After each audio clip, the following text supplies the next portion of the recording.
There are no winners in a trade war. Canadians are reasonable, and we are polite, but we will not back down from a fight. Not when our country and the well-being of everyone in it is at stake to the American people. We don't want this. We want to work with you as a friend and ally, and we don't want to see you hurt either. But your government has chosen to do this to you. As of this morning, markets are down, and inflation is set to rise dramatically all across your country. Now, it's not in my habit to agree with the Wall Street Journal, but Donald, they point out that even though you're a very smart guy, this is a very dumb thing to do. President Donald Trump's tariffs on exports coming from Canada, Mexico, and China have officially gone into effect. These are 25% tariffs that impact imports coming from Mexico and Canada.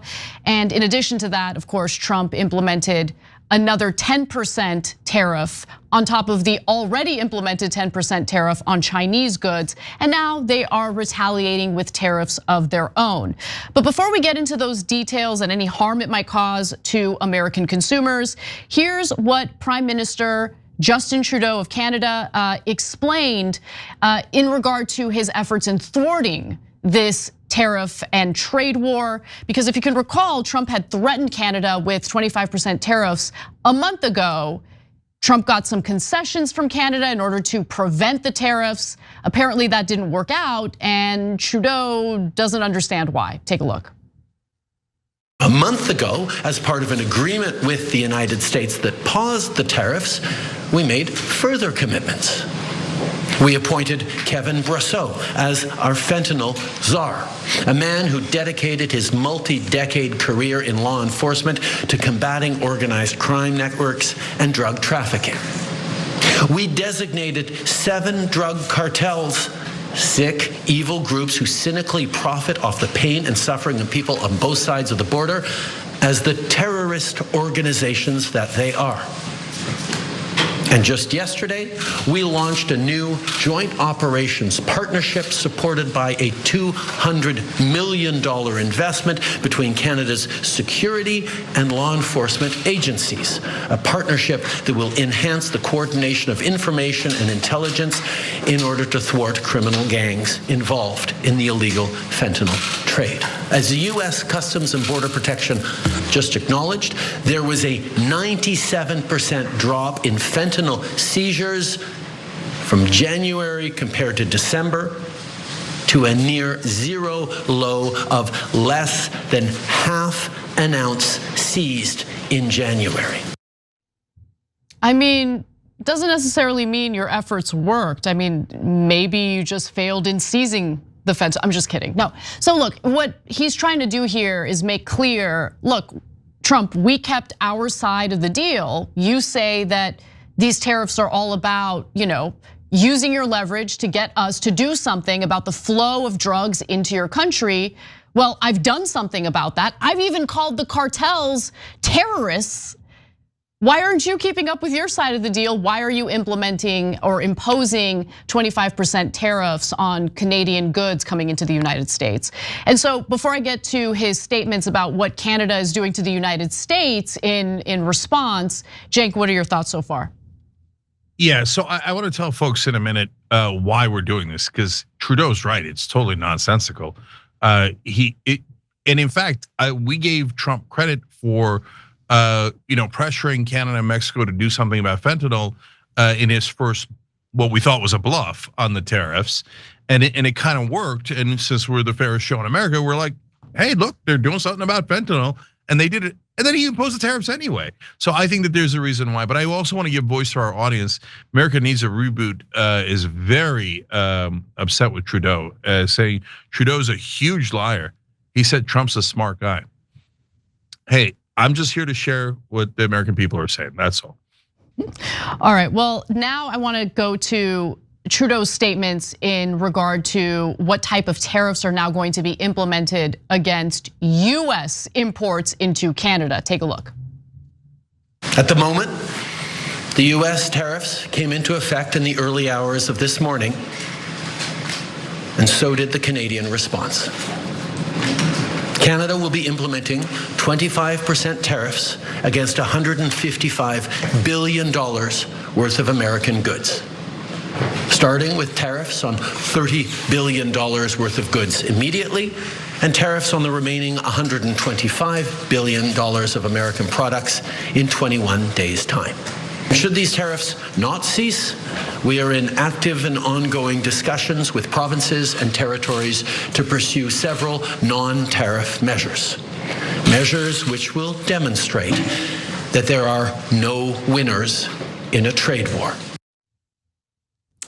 Trump was not pleased and put out a statement on social media that honestly led to more questions, at least more questions for me, because he says, please explain to Governor Trudeau of Canada, essentially, referencing the annexation of Canada that he keeps threatening with, that when he puts on a retaliatory tariff on the US, our reciprocal tariff will immediately increase by a like amount.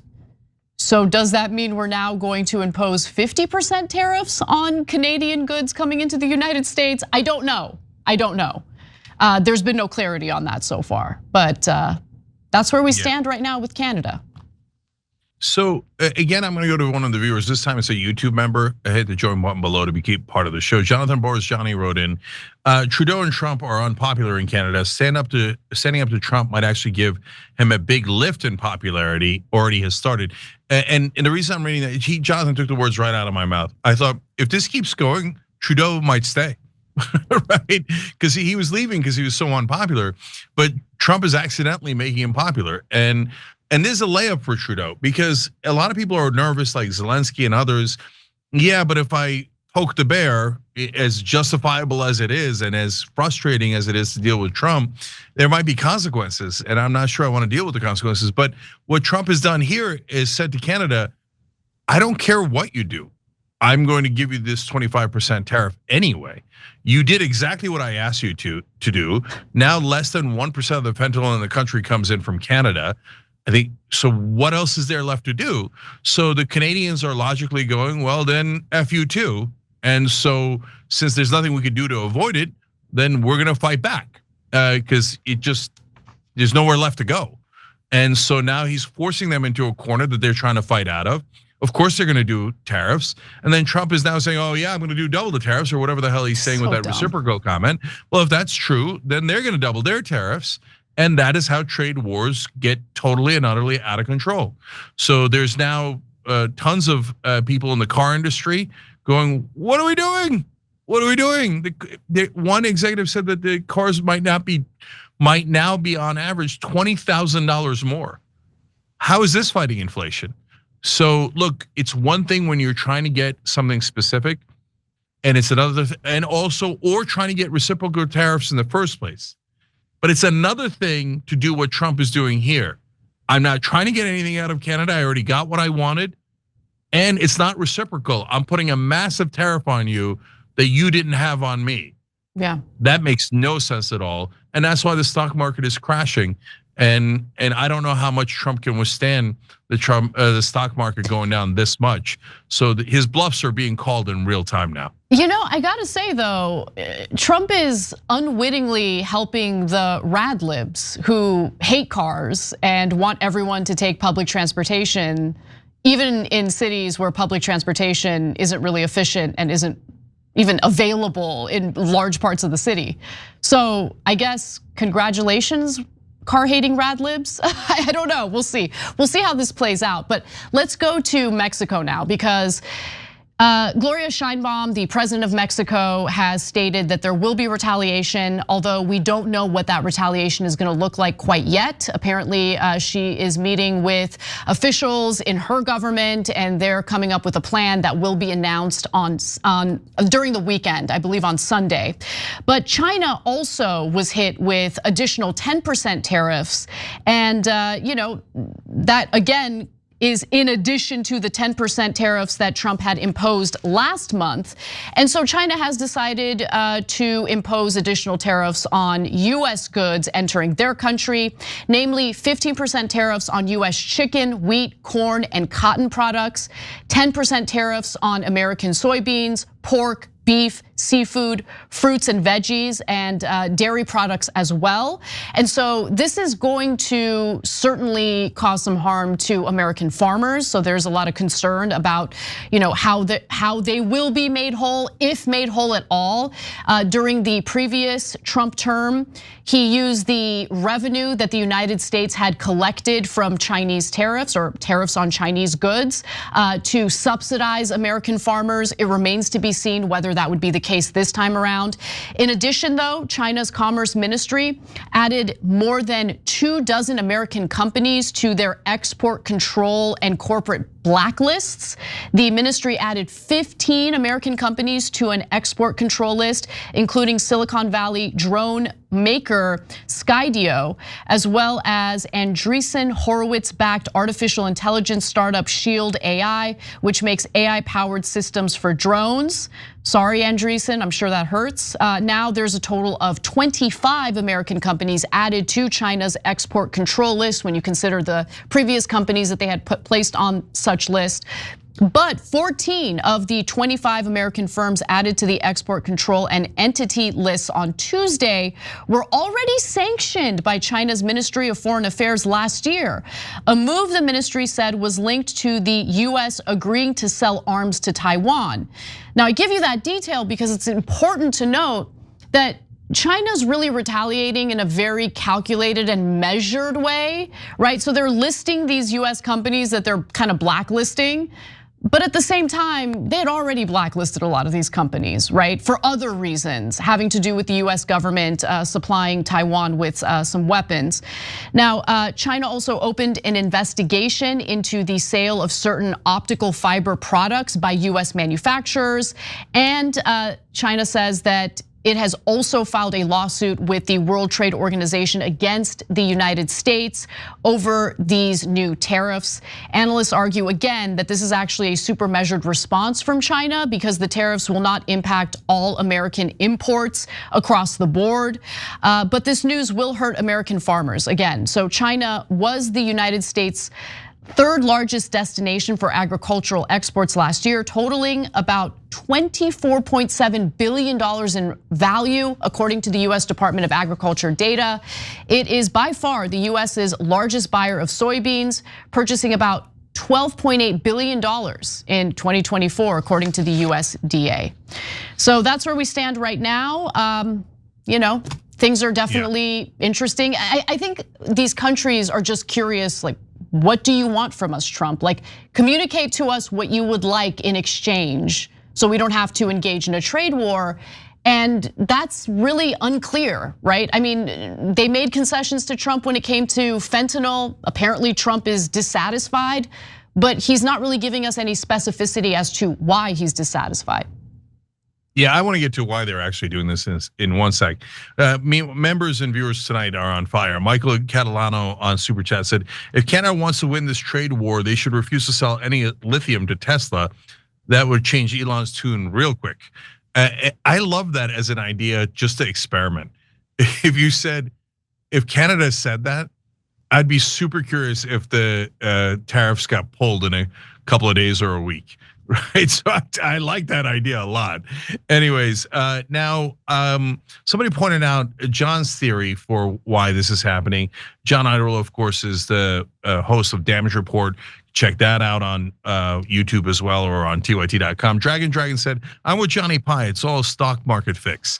So that's a fun theory. As they folks that are wheeling and dealing in the stock market at the highest levels, they have the stock market drop, then they buy, and it goes back up, or they buy on the way down and buy on the way up. And there is a way to do that, maybe. But I think what's more likely is, since, like, if he did it with just China and he did reciprocal tariffs, as we've said now many times, that would make sense. But he's dragging Canada into this, Mexico into this in a way that is so gratuitous, especially after Canada gave them everything they want. Okay, so why? This is all as a lead up to the $4.5 trillion in tax cuts, because they know that that's going to be a super hard pill to swallow, even for MAGA. Like, wait, why are we giving $4.5 trillion to the richest people in the country, to the corporations and their executives? Well, that's when Trump's gonna say, oh my God, look at all the cuts that Doge made. We cut a bunch of condoms in Gaza or Africa, and the tariffs are gonna magically create trillions of dollars. And gold cards. Gold cards are also going to magically create trillions of dollars. He's got to get you to believe that trillions of dollars are going to get magically created so that you don't object when he gives all of his donors a $4.5 trillion tax cut. That's what's happening here.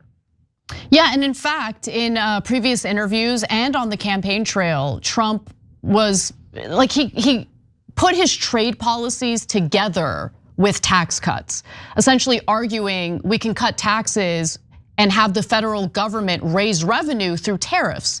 But we all know that that's not really gonna work when the tariffs are gonna be paid for by American consumers.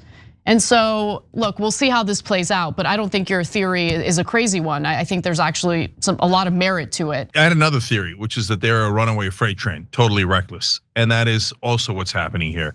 Jim Cramer on CNBC was like, wait, we don't even know how these tariffs are going to be applied. And every company is asking, what do we do? Do we pay the US government? How's this going to work? Let's go to that video. They haven't planned any of that out. We actually have that video. So here's Jim Cramer on CNBC, his hair on fire. Let's watch. Well, but just to say, there's just vast confusion. No one knows. I mean, the automakers don't know what this is going to mean. The packaged goods companies don't know what it's mean when it comes from another country. There's no clarity whatsoever. Anyone who thinks that there's clarity is just completely wrong. The lack of any thought about this, David, is stunning. It is. There's this huge amount of money involved. Potentially, yeah. It's also, it goes beyond that, I think, and obviously we've talked about uncertainty. I mean, we talk about it always, every day for decades, you talk about it, but it is higher now. And the conversations that I'm having, it's not just, all right, trying to understand and figure this out. And as you say, it's very much opaque. But it's also, well, will it be in effect in 10 days? Will it be in effect in 30 days? Will it be reversed? Will it be increased? I think that raises the level of uncertainty, which is reflected in a premium coming out of stocks to a certain extent, or a higher risk premium, if you want to call it that. Look, I gotta admit, watching Jim Cramer on the verge of tears as he considers the damage done to his stock portfolio is a little bit of a silver lining in this story, but only a tiny, tiny silver lining.